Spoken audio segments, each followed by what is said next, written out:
নমস্কার বন্ধুরা, ওয়েস্ট বেঙ্গল তথ্য ইউটিউব চ্যানেলে তোমাদের প্রত্যেককে স্বাগত। অন্নপূর্ণা ভান্ডার নিয়ে প্রচুর বড় একটা স্ক্যাম হয়েছে। ঠিকই শুনেছেন, অন্নপূর্ণা ভান্ডারের ভেরিফিকেশনের নাম করে ফোন কল করে স্ক্যামাররা ব্যাংক অ্যাকাউন্ট খালি করে দিয়েছে। ভিডিওটা সম্পূর্ণ দেখুন, কি হয়েছে বিস্তারিত আলোচনা করছি। ভিডিওটা দেখে নিলে এই স্ক্যামটা আপনার সঙ্গে হবে না, আপনি সতর্ক হয়ে যাবেন এবং আপনার বন্ধু বান্ধব আত্মীয় স্বজনদের সঙ্গে ভিডিওটা শেয়ার করে দেবেন, যাতে তাদের সঙ্গেও এই স্ক্যামটা না ঘটে এবং এই স্ক্যাম সম্পর্কে আগের থেকে তারা যাতে জানতে পারে এবং সতর্ক থাকে। ভিডিওটা সম্পূর্ণ দেখুন, ভালো লাগলে লাইক করুন এবং চ্যানেলটিকে, ফেসবুক পেজটিকে অবশ্যই সাবস্ক্রাইব, ফলো করে রাখুন। চলুন শুরু করা যাক। অন্নপূর্ণা ভান্ডারে টাকা অনেকেই কিন্তু পাননি এবং টাকা কবে ঢুকবে এই আশাকে হাতিয়ার করেই প্রতারকরা বা স্ক্যামাররা স্ক্যাম করছে। এখন সাধারণ মানুষের জন্য একটা বিশাল বড় ওয়েটিং পিরিয়ড বা অপেক্ষা করে রয়েছেন এই অন্নপূর্ণার জন্য। অন্নপূর্ণার ভেরিফিকেশন যাদের হয়নি তাদের মনে প্রশ্ন আছে, কবে আমার ভেরিফিকেশন হবে এবং কবে অন্নপূর্ণা টাকা আসবে এবং আপনার আবেদন অনুমোদন বা অ্যাপ্রুভাল হয়েছে কিনা, এই সমস্ত প্রশ্ন সাধারণ মানুষের মধ্যে রয়েছে এবং মানুষের এই অপেক্ষাকে কাজে লাগিয়েই, এর সুযোগ নিয়েই আপনার কাছে একটা ভেরিফিকেশন কল আসতে পারে যেটা সম্পূর্ণ নকল বা ভুয়ো, এবং এই ফোন কলের মাধ্যমে এই সম্পূর্ণ স্ক্যামটা ঘটছে। কিভাবে ঘটছে, পশ্চিম মেদিনীপুর জেলার একটা বাস্তব ঘটনা আপনার সঙ্গে শেয়ার করছি। সেখানে কিভাবে আবেদনকারীর ব্যাংক অ্যাকাউন্ট শূন্য হলো। দেখুন, প্রথমে ফোন এসেছে ভেরিফিকেশন ফোন কল, যেখানে দাবি করা হচ্ছে নিজেকে সরকারি অফিসার বলে এবং তারপরে বলা আছে আপনার আগের কিস্তির টাকা আপনি পেয়েছেন, কিন্তু আপনার পরবর্তী কিস্তির টাকা পাওনা আছে। আপনার অ্যাকাউন্ট ভেরিফাই করতে হবে ফোন পে বা গুগল পের মাধ্যমে এবং আপনাকে কিছু অ্যামাউন্ট পাঠাতে হবে। ভেরিফিকেশন হয়ে গেলে আপনার সব টাকা একবারে অ্যাকাউন্টে চলে আসবে, অর্থাৎ যেই টাকা আপনি পাঠাবেন ভেরিফিকেশন করার জন্য সেই টাকা, তার সঙ্গে অন্নপূর্ণার বকেয়া কিস্তি সমস্ত টাকাটা আপনার অ্যাকাউন্টে চলে আসবে। এই টাকা পাঠানোর পরে প্রতারক আরো টাকা চায় এবং মহিলা ফোন কেটে দেন। কিছুক্ষণ পর দেখেন অ্যাকাউন্ট ব্যালেন্স শূন্য হয়ে গেছে। তাহলে কি হয়েছে পর্যায়ক্রমে আমরা দেখি। প্রথমত আমরা সবাই জানি বর্তমানে ভেরিফিকেশন কল আসতে পারে। সেক্ষেত্রে পশ্চিম মেদিনীপুর জেলাতে একজনের বাড়িতে ভেরিফিকেশন কল করেছে এবং বলা হয়েছে, আমি পঞ্চায়েত বা বিডিও থেকে বলছি, আপনার টাকা জুলাই বা জুন মাসে পেলেও আগস্ট মাসে টাকা পাবেন না বা তারপর থেকে টাকাটা নাও পেতে পারেন। এর জন্য আপনাকে ফোন পে এর মাধ্যমে ভেরিফিকেশন করতে হবে বা আপনার ব্যাংক অ্যাকাউন্ট চালু আছে কিনা সেটা ভেরিফিকেশন করতে হবে। কিভাবে ভেরিফিকেশন করতে হবে, একটা অ্যামাউন্ট বলেছে, ওই অ্যামাউন্টটা আপনি পাঠান এবং এই যে অ্যামাউন্টটা আপনি এখন পাঠাচ্ছেন এই টাকাটাও আপনার রিফান্ড হয়ে যাবে আর অন্নপূর্ণার বকেয়া কিস্তি বা পরবর্তী কিস্তিগুলো আপনি পেতে থাকবেন। তো সেই মহিলা সহজ সরল মহিলা, তো তিনি টাকাটা পাঠিয়ে দিয়েছেন। এই টাকাটা পাঠানোর পরে প্রতারক বা স্ক্যামার আরো টাকা চাইছে এবং দেখা যাচ্ছে কিছুক্ষণ পরে তার ব্যাংক অ্যাকাউন্ট শূন্য হয়ে গেছে। তাহলে অন্নপূর্ণার এই সামান্য কিছু টাকা পাওয়ার জন্য মানুষের এই অন্নপূর্ণার সুযোগটাকে কাজে লাগিয়ে স্ক্যামাররা কিন্তু ফ্রড বা স্ক্যাম করছে। আপনার সঙ্গেও এরকমটা হতে পারে। ভালো করে বুঝবেন, প্রথমে স্ক্যামাররা ফোন করে তার পরিচয় দিচ্ছে যে আমি বিডিও বা পঞ্চায়েত অফিস থেকে বলছি। এটা তারা মিথ্যে সরকারি পরিচয় দিচ্ছে, কেন? যাতে মানুষজন সহজে বিশ্বাস করে নেয়। এরপরে তারা ভয় বা আশা দেখাচ্ছে কি, যে আপনার আবেদন বা আপনার কিস্তির টাকা আটকে আছে, আজই ভেরিফিকেশন করতে হবে। স্ক্যামাররা যখনই স্ক্যাম করে, যে কোনো স্ক্যাম হোক না কেন, তারা কিন্তু তাড়াহুড়ো করবে সব সময়, আপনাকে ভাবার সময় দেবে না। ধরুন গ্রামের একজন সহজ সরল সাদাসিধে মহিলার কাছে ফোন গেল, তার হয়তো ইউপিআই পিন সম্পর্কে বা এই ভেরিফিকেশন সম্পর্কে অতটা নলেজ নেই যতটা আমরা নলেজ রাখি এখনকার জেনজিরা। যেহেতু তাদের কাছে নলেজ কম থাকার কারণে তারা চাইবে কি যে পাশের বাড়ির থেকে একটু জিজ্ঞেস করে আসি যে এই সম্পর্কে বোঝে, কিন্তু ওই সুযোগটাই, ওই সময়টাই স্ক্যামাররা দেবে না। ঠিক আছে, এরপরে আপনার ব্যাংক অ্যাকাউন্ট চালু আছে কিনা সেটা আপনাকে চেক করতে হবে। তার জন্য কিছু সামান্য টাকা আমাদেরকে পাঠান, স্ক্যামাররা এরকম বলবে, বা লিঙ্কে ক্লিক করুন। তো সহজ সরল মহিলাগুলো বা পুরুষগুলো তারা কি করবে, হয়তো লিঙ্কে ক্লিক করে দিল বা কিছু টাকা পাঠিয়ে দিল। এবার এই অন্নপূর্ণা সামান্য টাকার লোভে বা ভয়ে আপনার পুরো জমানো টাকা সেটা কিন্তু সম্পূর্ণ খালি হয়ে যাবে। তাহলে আপনাকে স্ক্যামাররা ফোন কল করে এরকম স্ক্যামের ফাঁদে ফেলতে পারে। সেক্ষেত্রে আপনি কিভাবে বাঁচবেন সেটাও এই ভিডিওতে বলে দেবো। তবে সবচেয়ে বড় সতর্ক সংকেত দেখুন, ভেরিফিকেশন করার জন্য, সেটা শুধুমাত্র অন্নপূর্ণা যোজনা বলে আমরা বলছি না, যে কোনো প্রকল্পের ভেরিফিকেশন করার জন্য কোনো প্রকার টাকা পাঠাতে হয় না। সেটা 1 টাকা হোক, 2 টাকা হোক বা 3 টাকা হোক, ভেরিফিকেশন করার জন্য কখনো টাকা পাঠাতে হয় না। যখনই কেউ ফোন কল করে বলবে যে ভেরিফিকেশন করার জন্য আপনাকে 1 টাকা, 100 টাকা 200 টাকার কথা আমি বলবো না, বলে 1 টাকাও পাঠান, তখন কিন্তু পাঠাবেন না। এটা 100% প্রতারণা। সরকারি ভেরিফিকেশনের কাজের জন্য কখনোই ফোনে টাকা চাওয়া হয় না।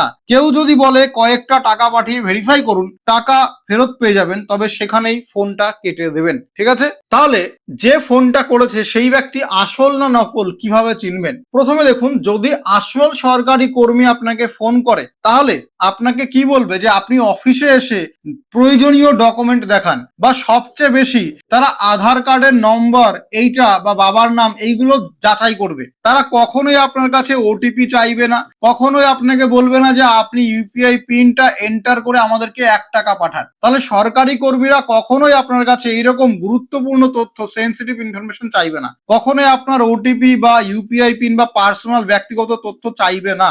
এবং সরকারি প্রকল্পের সুবিধার জন্য, সরকারি প্রকল্পের টাকা পাওয়ার জন্য কোনো টাকা তারা দাবি করবে না। তাহলে সরকারি আধিকারিকরা যখনই ফোন করবে তারা হাইয়েস্ট বা সর্বোচ্চ আপনার আধার নাম্বার জানতে চাইতে পারে বা আপনার ঠিকানা জানতে চাইতে পারে, কিন্তু এই যে ব্যক্তিগত তথ্যগুলো তো কখনোই জানতে চাইবে না। কখনোই তারা বলবে না যে আপনাকে টাকা পাঠিয়ে অ্যাকাউন্ট ভেরিফিকেশন করতে হবে, এগুলো কখনোই তারা বলবে না। তাহলে নকল কিভাবে চিনবেন? যখনই কোনো স্ক্যামার বা প্রতারকরা ফোন করবে তখনই তারা বলবে যে আপনার সমস্ত ভেরিফিকেশন এবং সমস্ত কাজ ফোনেই হয়ে যাবে এবং ফোনেই সব কাজ মিটিয়ে দেওয়ার জন্য তাড়াহুড়ো করবে। তাহলে যখনই স্ক্যামাররা ফোন করবে বলবে আপনাকে কোথাও আসার প্রয়োজন নেই, ফোনেই আমরা সব কাজ করে দেবো, এবং তাড়াহুড়ো করবে, সবসময় আপনাকে দৌড়ের উপর রাখবে, কখনো সময় দেবে না চিন্তা ভাবনা করার। আপনার কাছে ওটিপি, আধার নাম্বার বা এটিএম এর জন্য কোথায় কোথায় এই সমস্ত কিছু জানতে চাইবে, যে ওটিপি বলুন বা এটিএম এর পিন বলুন বা নাম্বার বলুন, এবং অ্যাকাউন্ট চেক করতে হবে, অ্যাকাউন্ট ভেরিফাই করতে হবে, অ্যাকাউন্ট চালু আছে কিনা জানার জন্য কিছু ছোট অঙ্কের অ্যামাউন্ট আপনাকে পাঠাতে বলবে। তো এই সমস্ত কিন্তু ফ্রড বা প্রতারক হতে পারে। কখনোই কেউ ফোন করলে ওটিপি দেবেন না, এটিএম এর তথ্য দেবেন না, এবং ইউপিআই পিন কোথাও এন্টার করবেন না। মনে রাখবেন, টাকা নেবার জন্য, টাকা আসার জন্য কোনো পিন পাসওয়ার্ড দিতে হয় না। টাকা সবসময়, টাকাটা চলে যাবে যদি আমি পিন বসাই। সিম্পল কথা মনে রাখবেন, পিন বসালে টাকা চলে যাবে এবং টাকা পাওয়ার জন্য কোনো পিন বসাতে হবে না। এরপরে আসি কিউআর কোড যে স্ক্যাম হচ্ছে সেটা নিয়ে। কিউআর কোড স্ক্যান করলে বা ইউপিআই পিন দিলে শুধুমাত্র আপনার অ্যাকাউন্ট থেকে টাকা কাটা যায়। অনেক স্ক্যামাররা কি বলে যে আপনি এই কিউআর কোডটা স্ক্যান করুন, এবং এই কিউআর কোডে ওরা সমস্ত অ্যামাউন্ট সেট করে দেয়। এবার স্ক্যান করলে আপনার ইউপিআই পেমেন্টের পেজ চলে যাবে, যখনই বলবে আপনি ওখানে পিন বসান টাকা আপনার অ্যাকাউন্টে ঢুকবে, সেটা কিন্তু স্ক্যাম। কখনোই এই কিউআর কোড স্ক্যান করলে আপনার অ্যাকাউন্টে টাকা ঢুকবে না। কিউআর কোড স্ক্যান করলে আপনার অ্যাকাউন্ট থেকে টাকা বেরিয়ে যাবে, ইউপিআই পিন দিলে টাকা বেরিয়ে যাবে। মনে রাখবেন, কিউআর কোড স্ক্যান করলে এবং ইউপিআই পিন দিলে টাকাটা বেরিয়ে যাবে। এই কিউআর কোড স্ক্যান করুন, তাহলেই অন্নপূর্ণার টাকা আপনার অ্যাকাউন্টে ঢুকবে, এটা সম্পূর্ণ ভুয়ো কথা।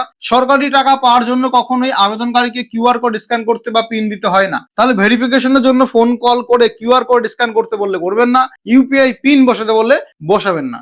নতুন একটা ফাঁদ চলছে, সেটা কি, যে কেউ আপনার অ্যাকাউন্টে ভুল করে কিছু ছোট অ্যামাউন্ট পাঠাবে, 200 টাকা 300 টাকা আপনার অ্যাকাউন্টে পাঠাবে। তো আপনি হঠাৎ করে দেখবেন যে আপনার অ্যাকাউন্টে কিছু টাকা ক্রেডিট হয়েছে। এবার আপনার কাছে ওই টাকাটার কোনো খোঁজ নেই যে কোন জায়গা থেকে আসলো। এবার কিছুক্ষণ পরে কেউ কল করে বলবে যে দাদা বা দিদি, আপনার অ্যাকাউন্টে আমি ভুল করে টাকা পাঠিয়ে দিয়েছি, আপনি আমার এই কিউআর কোডে বা এই ইউপিআই তে বা এই ফোন নম্বরে টাকাটা সেন্ড করে দিন। এরকম স্ক্যাম চলছে। এবার যখনই আপনি ভালো বা দয়া দেখিয়ে তার টাকাটা সেন্ড করে দেবেন, তখনই কিন্তু আপনার অ্যাকাউন্ট পরপর কিন্তু টাকা দেখবেন ক্রেডিট হয়েই যাচ্ছে। মানে 500 টাকার জন্য আপনার সারা জীবনের জমাবন্দি শেষ হয়ে যাবে। সেক্ষেত্রে যদি কখনো আপনার অ্যাকাউন্টে ভুল করে টাকা চলে আসে, অ্যামাউন্ট চলে আসে, আপনি বলবেন যে আমি অনলাইনে টাকা আপনাকে পাঠাতে দেবো না, আপনি আমার সঙ্গে দেখা করুন, হাতে হাতে এসে ক্যাশ নিয়ে যান, ঠিক আছে? অথবা আপনার অ্যাকাউন্ট নাম্বার দিন, আমি ক্যাশ টাকাটা আপনার ব্যাংক অ্যাকাউন্টে ব্যাংকের থ্রুতে ডিপোজিট করে দিচ্ছি, এবং ক্যাশ ডিপোজিট স্লিপ থাকবে সেক্ষেত্রে আপনাকে। অথবা আপনি কি করবেন, যে আমি কোনোভাবেই টাকা পাঠাবো না, আপনি আসুন পুলিশ স্টেশনে চলুন, আমি পুলিশের সামনে আপনার টাকাটা ক্যাশে ফেরত দেবো, ঠিক আছে? তাহলে এইভাবে সতর্ক থাকবেন, কখনোই এইরকম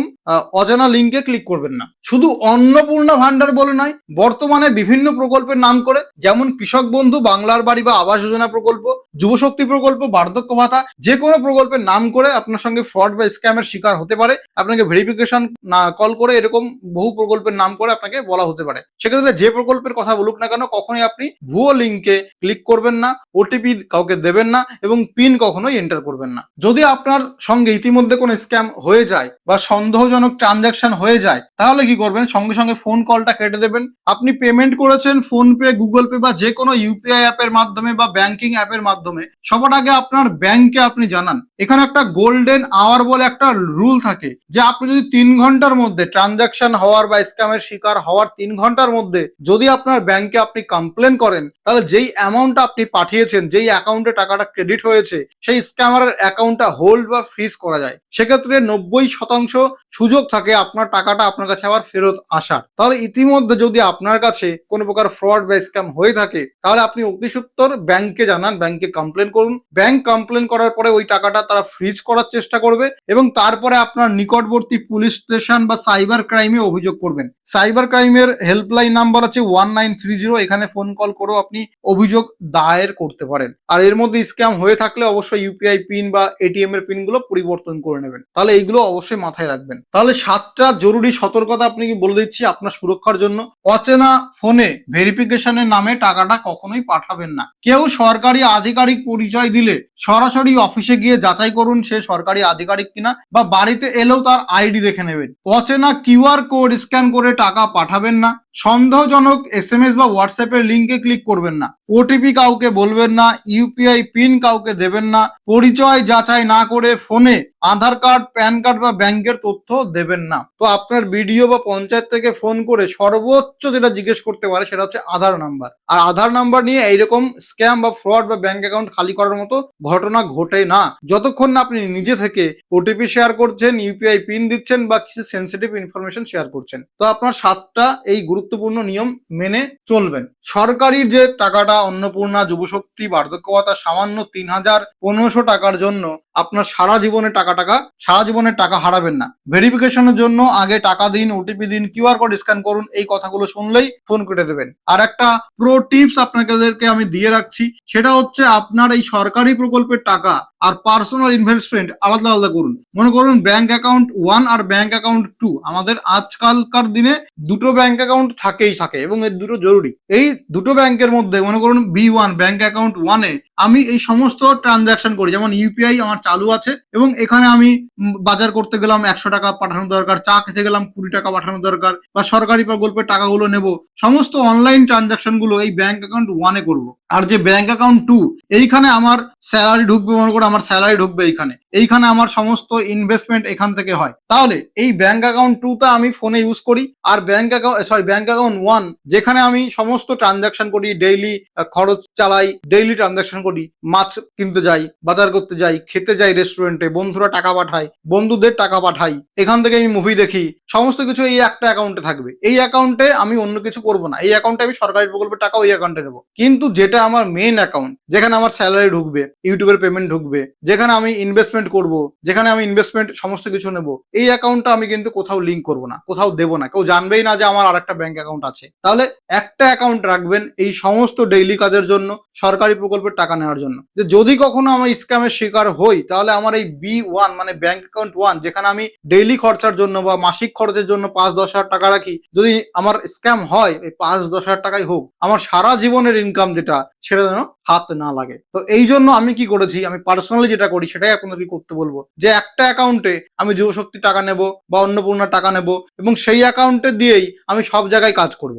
আরেকটা অ্যাকাউন্ট যেখানে আমার মাসের স্যালারি ঢুকবে, যেখানে আমার সারা জীবনের ইনকাম যুক্ত আছে, সেটা আমি ফোনে লগ ইনই রাখবো না, সেটার আমার এটিএমও নেবো না, এত সিকিউর থাকবো। আমি এটিএমও নেবো না ব্যাংকের থেকে, আমি কি করবো না, সেটা শুধুমাত্র ক্যাশ বা চেকেই আমি লেনদেন করবো। তাহলে এইরকমটা করবেন, আপনি সেফ থাকবেন। বা যেই ব্যাংক অ্যাকাউন্ট 2, যেখানে আমার সমস্ত টাকা পয়সা আছে, সেখানে আমার এটিএম আছে কিন্তু ওটা ফোনে আমি ইউপিআই চালু করিনি, কারণ আমি 5-10 হাজার টাকা যদি কাউকে সেন্ড করি, ফোন কিনতে গেলে 20 হাজার টাকা সেন্ড করি, তাহলে আমি আমার যে একটা ডেইলির জন্য ইউজ করি সেটা থেকেই সমস্ত কিছু করব। কিন্তু মেইন অ্যাকাউন্ট যেখানে আমার 5 লাখ, 10 লাখ, 20 লাখ, 30 লাখ, 1 কোটি, 10 কোটি সারা জীবনের ইনভেস্টমেন্ট, সেটাই আমি হাত দেবো না। তাহলে আমার সঙ্গে যদি স্ক্যাম বা ফ্রড কখনো হয়েও থাকে মনের ভুলে, তাহলে সেটা আমার ওই ছোট অ্যাকাউন্ট যেটা আছে ওটাই হোক। এটা আপনাদেরকে আমি সাজেস্ট করবো, আমি পার্সোনালি এটা ইউজ করি। এছাড়া আরেকটা গুরুত্বপূর্ণ আপনাদেরকে আমি খবর দিচ্ছি, 17ই আগস্ট কারা অন্নপূর্ণা টাকাটা পাবেন, আপনার বিডিও অফিসে গিয়ে দেখবেন যে আপনার নামের পাশে যে আন্ডার ইনকোয়ারি আছে তার পাশে অ্যাপ্রুভ দেখাচ্ছে কিনা। যাদের অ্যাপ্লিকেশন স্ট্যাটাস অ্যাপ্রুভ দেখাবে তারা কিন্তু 17ই আগস্ট থেকে টাকাটা পাবেন। এটা আমরা একটা লিস্ট পেয়েছি, আমাদের এক দর্শক বন্ধু শেয়ার করেছে ভিডিওতে গিয়ে, সে এই নামের লিস্টটা দেখেছে এবং তার নামের এখানে দেখুন সিরিয়াল নাম্বার, অ্যাপ্লিকেশনের নাম, অ্যাপ্লিকেশনের ডিটেলস, মোবাইল নাম্বার, জেলা, ব্লক, গ্রাম পঞ্চায়েত সব দেওয়া আছে এবং সে কোন মাসে টাকা পেয়েছে কোন মাসে টাকা পায়নি দেওয়া আছে এবং তার স্ট্যাটাস কি ছিল আগে, বর্তমানে কি আছে, সব তথ্য কিন্তু দেখাচ্ছে। তাহলে আপনি ভিডিওতে গিয়ে আপনার স্ট্যাটাসটা জেনে আসুন। যদি অ্যাপ্রুভ দেখায় আপনার নামের পাশে তাহলে আপনার টাকাটা খুব সম্ভব 17 আগস্ট 90% সম্ভাবনা আছে যে ঢুকে যাবে। ঠিক আছে, তাহলে এই লিস্টটা আমরা পেয়েছি।